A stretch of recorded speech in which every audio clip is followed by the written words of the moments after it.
Soalan B, P tolak 61/4 juta sama dengan 11/2 juta. Berapa tolak 61/4 juta sama dengan 11/2 juta? Seperti soalan A tadi juga. Kalau iaitu tambah, okey? Iaitu tolak. Yang tolak pindah jadi tambah. Logiknya kamu fikir Jadi P tolak berapa sama dengan 4. Berapa tolak 2 sama dengan 4? Adakah 2? 2 tolak 2, kosong.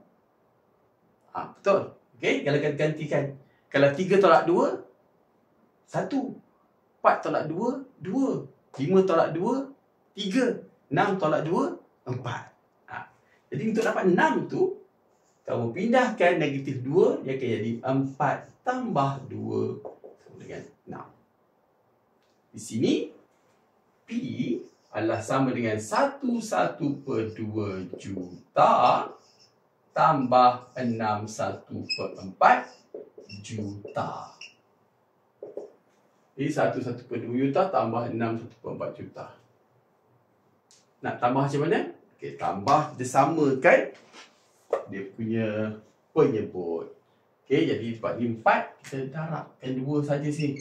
Jangan darab 4 ni darab 2. Tak perlu. Kalau kamu buat itu nanti banyak kerja Jadi kamu tahu kalau nombor ni boleh jadi nombor ni darab saja. Ini nombor ni sajalah. Dia akan jadi 2/4 juta tambah 61/4 juta. Okay, kalau tambah nombor bulat tambah nombor bulat dapat 7.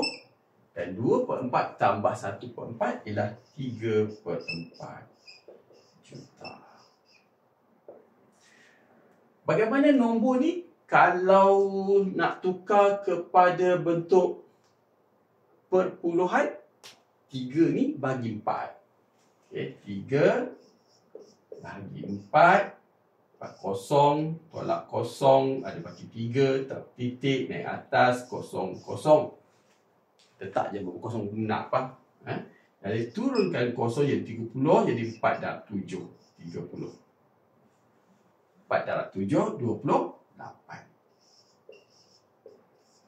Potong, 10 tinggal 2, ada 2 dan turunkan kosong yang kedua, 4 darab 5, 2. Jadi di sini bernilai sama dengan 7,75 juta. Dan kalaulah nombor ini diperlukan dalam nombor bulat, kamu pindahkan sebanyak 6 kali. Jadi ini tak perlu tulis macam tu 7, 7, 5.